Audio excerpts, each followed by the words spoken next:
لوگ اپنے سائے سے ڈرنے لگے، یہ بھی میرے حق میں برا ہے، یہ بھی میرے حق میں برا ہے، یہ بھی میرے حق میں برا ہے۔ یہ کوئی چیز بری نہیں، بدشگونی سے باہر آ گئی، کوئی شے بری نہیں۔ یہ مکان اچھا نہیں، پیر صاحب کہتے ہیں مکان بدل لو صحیح ہو جائے گا۔ مکان صرف وہ صحیح نہیں ہوتا جو تنگ ہو، جہاں اذان کی آواز نہ آئے، جہاں ہمسائے اچھے نہ ہو، وہ مکان درست نہیں ہوتا۔ ہمسائے اچھے ہوں، کھلا مکان ہو، اذان کی آواز آئے تو وہ مکان برکت والا ہے۔ گھوڑا فرما بردار ہو، حضور نے فرمایا برکت والا ہے۔ بیوی فرما بردار ہو تو نبی پاک نے فرمایا برکت والی۔ ہاں کچھ خرابیاں ہوں تو فرمایا برکت والی نہیں، لیکن منحوس پھر بھی۔ ہمارے ہاں عجیب بات ہے، کوئی بی بی آ گئی کسی گھر میں تو حالات خراب ہو گئے، کہتے ہیں جب سے یہ آئی ہے تباہی اتر گئی ہے۔ حد ہو گئی ہے بھائی، بندہ بھی کبھی منحوس ہوتا ہے تو یہ نکال دے۔ لوگ نفسیاتی مریض ہو گئے۔ پیر صاحب نے کہا مکان بدل لو، مکان بدل لو، تو میں کہا پیر صاحب نے کہنا تھی پیسے بھی دیو مکان بدلن دے۔ کتھوں بدلیے؟ ماڑا بندہ آگے بڑا اوکھا بنایا ہے، اور کتھوں بدل لے؟ انوکھی بات کر دی پیر صاحب نے، مکان ہی بدلوا دیا شریف آدمی نے۔ تو یہ بدشگونی منع ہے شریعت اسلامیہ میں۔ بلی رستہ کاٹ گئی، صبح صبح پتہ نہیں کس کا منہ دیکھا تھا، میرا پتہ نہیں کیا۔ یہ بدشگونی بچیں، ان چیزوں سے بچیں۔ لوگ لڑ پڑتے ہیں، یقین کریں۔ بیویاں محلے دار کی کوئی خاتون آ جاتی ہے تو ہنڈیا چھپا لیتی ہے، کہتے ہیں اس کی نظر بڑی ظالم ہے، ہنڈیا چھپا لیتی ہیں۔ خدا سے ڈریں، بدشگونی اسلام میں درست، اور نبی پاک کے لفظوں پہ غور کر لیں، رسول اللہ کے لفظوں پہ غور کریں۔ نبی پاک نے فرمایا جو بدشگونی لینے والا بندہ ہے نا، بدشگونی لینے والا، وہ کبھی اعلیٰ مقاصد حاصل نہیں کر سکتا۔ وہ کبھی اعلیٰ مقاصد، کوئی بندہ منحوس نہیں، کوئی دن منحوس۔ اتنے پکے ہو گئے ہیں سنی، سفر میں شادی نہیں کرتے، زور لگا لیں آپ، نہیں کریں گے بلائے اترتی ہے۔ یہ تو بھائی کفار کا طریقہ تھا، کفار کا طریقہ تھا۔ محرم میں شادی نہیں کرتے، سوگ کا دن ہے، کس کا سوگ منا رہے ہو؟ شہید تو زندہ ہوتے ہیں، کس کا سوگ منا رہے ہو؟ کافر ہے جو منکر ہو حیات شہداء کا، ہم زندہ ہو جاوید کا ماتم نہیں کرتے۔ کس کا سوگ منا رہے ہو؟ وہ تو زندہ ہے، قرآن کہہ رہا ہے زندہ ہے، کس کا سوگ منا رہے ہو بھائی؟ بدشگونی، وہ جی سفر کے آخری ہفتہ بڑا بدشگونی والا ہے، بچے جی یہ ہو گیا، کچھ بھی نہیں بھائی ہوتا۔ بدشگونی کوئی شے نہیں۔ ایک اور بات ہے، کہتے ہیں پیر صاحب نے آخیا سودک باندھے، میں کہ میں 36,000 کتاب دیکھی، مینوں تے سودک لبا ہی نہیں، کیڑی بلا دا نا ہے، وہ پتہ نہیں کیڑی شے بند ہو گئی، نویں سن لو۔ سنا ہے آپ نے کہ نہیں سنیا ہوا؟ مینوں نہیں جو لبا کسی کتاب سے، تو وہ میں سودک ساریاں ڈکشنریاں بھی پھولتا رہا، کسی ڈکشنری چ بھی کوئی نہیں۔ میں کہ چلو یہ کوئی ترجمہ شرجمہ ہی لب جائے۔ عجیب چکر بازی ہے بھائی، حد ہو گئی۔ ایسے ایسے فکرے لوگوں نے گڑھ لی ہیں بدشگونی کے، جس کا کوئی مطلب ہی سمجھ میں نہیں آتا۔ تو بس چونکہ وقت ہو گیا، مسئلہ یہ سمجھانا تھا کہ بدشگونی جائز، اوہام پرستی شریعت میں۔ ایک حدیث سنے، حضرت زنیرہ رضی اللہ تعالیٰ، انہوں نے جب کلمہ پڑھا نا تو ان کی بینائی چلی گئی، بینائی چلی گئی، اندھی کلمہ پڑھتی۔ عام آدمی کس قدر ڈگمگا جائے گا۔ حضرت زنیرہ یہ پہلی شہیدہ ہیں اسلام کی، ایک روایت کے مطابق۔ ان کی بینائی چلی گئی تو یہودی عورتیں کہنے لگی دیکھا نا ہمارے بتوں کو برا کہا تو بینائی چلی گئی ہے۔ نبی پاک صلی اللہ علیہ وسلم کے پاس بھی پیغام آیا کہ بیبیاں اس طرح کہہ رہی ہیں۔ حضور نے فرمایا یہ بتاؤ وہ کیا کہہ رہی ہے، اور تو وہ کیا کہہ رہی ہے؟ تو کہتے ہیں یا رسول اللہ وہ کہتی ہے نا بھائی میرا رب بھی سچا ہے، میرا رسول بھی سچا ہے، بی بی ہو کے ایمان اتنا پختہ ہے، میرا خدا بھی سچا، میرے نہیں اس وجہ سے نہیں گئی۔ حضور نے فرمایا یہ کہتی ہے، اے اللہ اس کی بینائی دے دے۔ کہتے ہیں حضور نے دعا دی، اللہ نے دوبارہ آنکھیں عطا فرما۔ ایسے لوگ، ایک بادشاہ جا رہا تھا، بزرگوں نے واقعہ لکھا ہے، وہ جاتا تھا، شکار کا بڑا شوقین تھا، تو جاتا تھا سڑک سے تو کہتا تھا کہ یار جس دن نہ کو میرے متھے بندہ لگ جائے نا شکار صحیح نہیں ہوتا۔ اس نے پابندی لگا دی کہ جس رستے میں نے شکار پہ جانا ہے نا اس رستے سامنے سے بندہ کوئی نہ آئے، متھے لگ جاتا ہے تو شکار کوئی نہیں ہوتا۔ اب وہ فوجی اعلان کر رستہ چھوڑ دو، رستہ چھوڑ دو۔ ایک دن پہلے اعلان ہو جاتا کہ اتنے بجے بادشاہ گزرے گا۔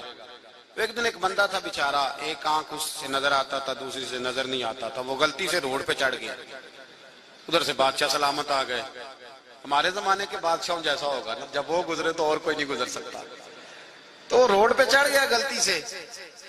اب وہ بادشاہ سلامت نے دیکھ لیا کہ میرے حکم کے خلاف، اوہو دیکھتے ہی طبیعت خراب، آج میرا شکار صحیح نہیں ہوگا۔ بڑا ظالم ہے تو، تجھے نہیں اعلان کا پتا چلا؟ پکڑو اس کو، باندھ دو دھوپ میں درخت کے ساتھ، واپس آ کے شام کو دیکھیں گے اس کا کیا علاج کرنا ہے، پہلے یہ سزا تو دو نا، اس کو دھوپ میں باندھو۔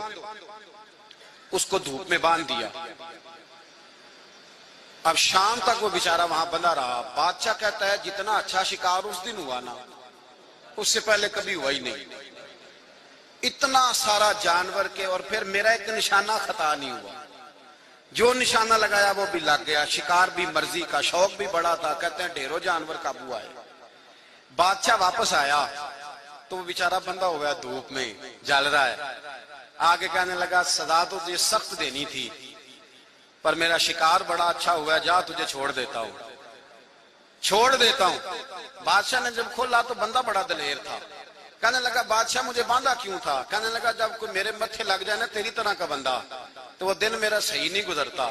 کہنے لگا بادشاہ تو میرے متھے لگا تھا، میں تیرے لگا تھا، تیرا تو صحیح گزر گیا، میرا نہیں یار صحیح گزرا، میرا تو سارا دھوپ میں گزر گیا ہے، میں تو بندہ رہا ہوں سویر سے شام تک، میرا بڑا برا گزرا ہے، میرا جو بڑا سخت گزرا ہے، کاش کہ میں یہ کس طرح کا تیری بادشگونی ہے، اللہ کرے میں تیرے متھے نہ لگتا، کم از کم اس عذاب سے تو بچ جاتا۔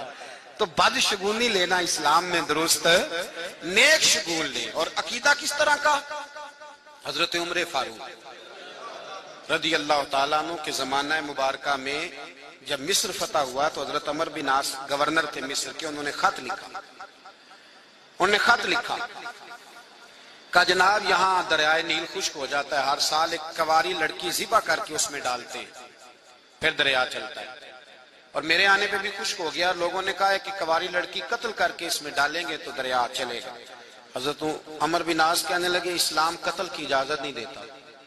آپ نے جناب عمر کو خط لکھا، کہا حضور یہاں رواج ہے، لڑکی مرے گی دریا میں ڈلے گی تو چلے گا۔ حضرت عمر نے فرمایا اسلام کو ہام پرستی کا قائل ان چکروں میں اسلام نہیں پڑتا۔ آپ نے ایک خط حضرت عمر بن عاص کے نام لکھا اور دوسرا خط حضرت عمر نے دریا کے نام لکھا۔ آپ نے فرمایا جب میرا خط پہنچے تو سارے مصر کے لوگ اکٹھا کر کے لے جانا، نہ ماننے والوں کو بھی لے لینا ساتھ، اور دریا کنارے کھڑے ہو جانا۔ اور دوسرا خط دریا کے نام لکھا، فرمایا دریائے نیل اگر تو چلتا تھا رب کے حکم سے تو عمر تجھے حکم دیتا ہے چلنا شروع کر دے، خط لکھا، اور اگر تو اللہ کے حکم سے نہیں چلتا تھا تو پھر ہمیں تیرے پانی کی ضرورت، کوئی ضرورت نہیں تیرے پانی کی۔ صحابہ کہتے ہیں جناب عمر بن عاص ڈھیروں لوگوں کو لے کے گئے، جب وہ خط جناب عمر کا انہوں نے ڈالا نا پانی میں تو دریا پہلے سے بھی زیادہ تیز چلنا شروع ہو گیا۔ اسلام کسی بھی توہمات کا، کسی قسم کی توہمات کا قائل چھوڑ دیں، یہ بات کہیں۔ بعض لوگ ایسے ہیں جنہیں پکے تویز پڑ گئے، نکلتے ہی نہیں، جدھر سے بھی کالی ہوا چلتی ہے انہی کے گھر میں تویز گرتے ہیں سیدھے آتے، جدھر سے بھی کوئی مسئلہ ہوتا ہے انہی کے گھر تویز آتے ہیں سیدھے۔